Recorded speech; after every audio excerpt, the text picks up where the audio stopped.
Shalom teman-teman semua, selamat pagi. Pagi hari ini sebelum kita memulai segala aktivitas kita, saya ingin kita lihat firman Tuhan untuk menjadi pedoman kehidupan kita dalam menjalani hidup sepanjang hari ini, yang saya ambil dari Mazmur pasal 109 ayat 1 sampai 10 dengan perikop doa seorang yang kena fitnah. Begini firman Tuhan. Ayat pertama, untuk pemimpin biduan Mazmur Daud. Ya Allah, pujianku, janganlah berdiam diri, sebab mulut orang fasik dan mulut penipu terengah-engah terhadap aku. Mereka berbicara terhadap aku dengan lidah dusta. Dengan kata-kata kebencian mereka menyerang aku dan memerangi aku tanpa alasan.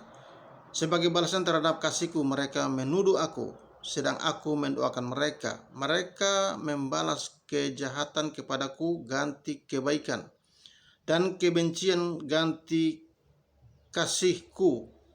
Angkatlah seorang fasik atas dia, dan biarlah seorang pendakwa berdiri di sebelah kanannya. Apabila dihakimi, biarlah ia keluar sebagai seorang bersalah, dan biarlah doanya menjadi dosa.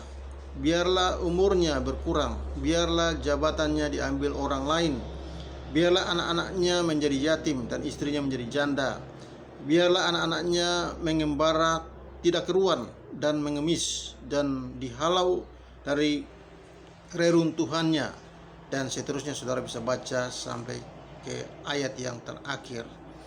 Ya, pagi hari ini saya ingin memberikan topik bahwa manusia adalah makhluk yang terbatas. Jadi bagian yang pertama yang ingin saya bahas adalah manusia itu adalah makhluk yang terbatas. Nah, kenapa makhluknya itu terbatas? Karena yang pertama, manusia itu dibuat oleh Tuhan dari tanah liat. Tentu dari tanah liat memiliki keterbatasan tertentu dalam kehidupannya.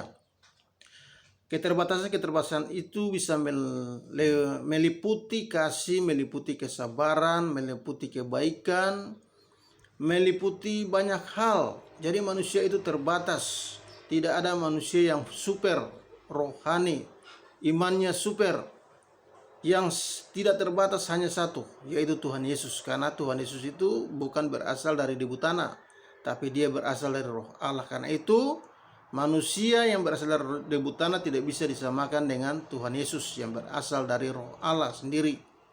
Nah, karena manusia itu terbatas dalam segala sesuatu, maka tidak boleh ada manusia yang menganggap dirinya hebat lebih dari orang lain, menyombongkan kehidupan rohaninya, menganggap lebih tahu soal hal-hal yang bersifat rohani, atau hal-hal yang bersifat adikodrati dia lebih dari orang lain.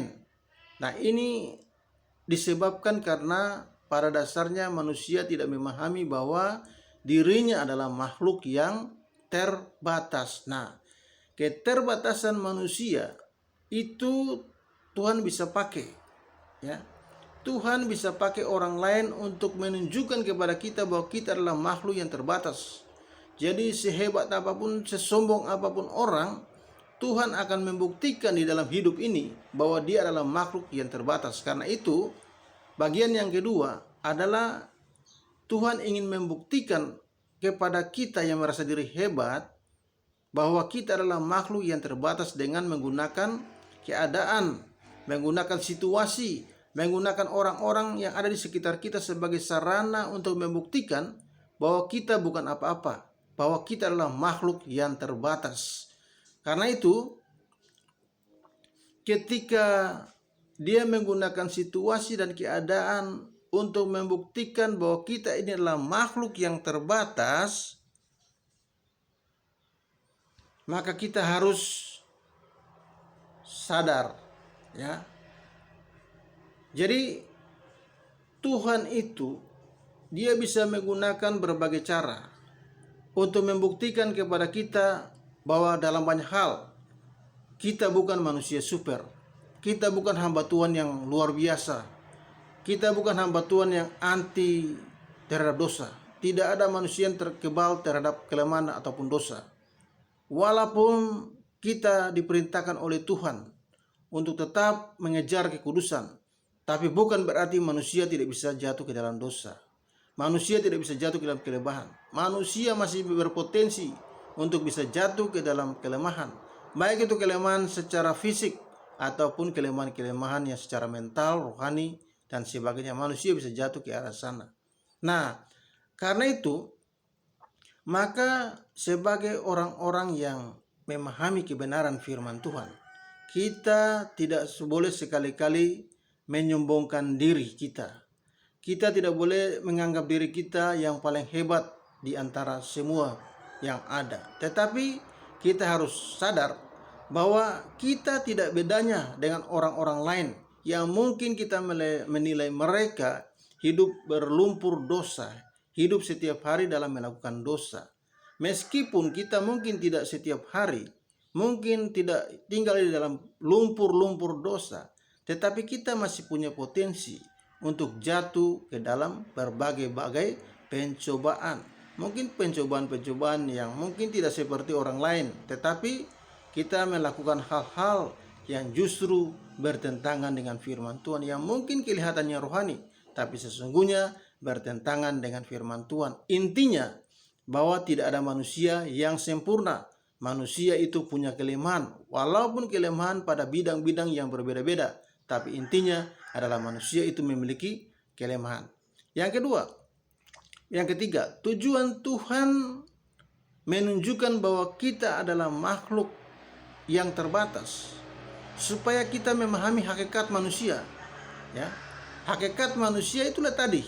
Manusia adalah makhluk yang terbatas dalam banyak hal, dalam kasih, dalam kesabaran, dalam kebaikan, dan dalam banyak hal dia itu terbatas. Karena manusia itu terbatas, tujuannya Tuhan memperlihatkan kita supaya kita tidak banyak menuntut, kita tidak bisa banyak berharap, kita tidak boleh sekali-kali menekan orang melebihi batas, memaksa kehendak kita melebihi batas, mengancam melebihi batas, atau kita berbuat kesalahan, menyakiti orang lain melebihi batas. Ya, Tuhan ajarkan kita bahwa manusia ada batas-batasnya. Baik kebaikan ada batasnya, kesabaran ada batasnya, kasih pun ada batasnya. Mengajar kita supaya yang tadi saya sudah katakan. Yang kedua, bahwa kita tidak bisa berharap banyak daripada manusia. Kita hanya bisa berharap kepada Tuhan. Kalau kita berharap banyak kepada manusia, karena kita tidak tahu bahwa manusia itu terbatas, maka seringkali orang menjadi kecewa, orang menjadi putus asa. Ya, karena banyak jemaat-jemaat yang berharap bahwa hamba Tuhan itu kehidupannya harus sesuai dengan standar yang mereka buat, sesuai dengan kebenaran yang mereka buat seperti Tuhan Yesus. Maka ketika mereka mendapati bahwa hamba Tuhan itu punya kelemahan, maka mereka kecewa terhadap hamba Tuhan. Mereka kecewa terhadap pelayanan. Mereka kecewa terhadap banyak hal. Kenapa? Karena mereka tidak memahami. Walaupun itu hamba Tuhan, tetapi dia itu manusia. Dan manusia itu adalah makhluk yang terbatas. Yang sempurna, yang tidak terbatas, hanya Tuhan Yesus. Karena Tuhan Yesus bukan berasal dari tanah liat, bukan berasal dari debu, tapi Tuhan Yesus turun dari surga. Roh Tuhan langsung turun dari surga. Karena itu, ajarilah kepada umat bahwa manusia itu punya banyak keterbatasan. Jangan bergantung kepada manusia, jangan berharap banyak kepada manusia. Kita harus tahu dan harus memaklumi bahwa setiap orang punya kelemahan. Jadi tujuan Tuhan memperlihatkan bagi kita kelemahan atau keterbatasan kita. Yang pertama, agar kita tidak berharap banyak.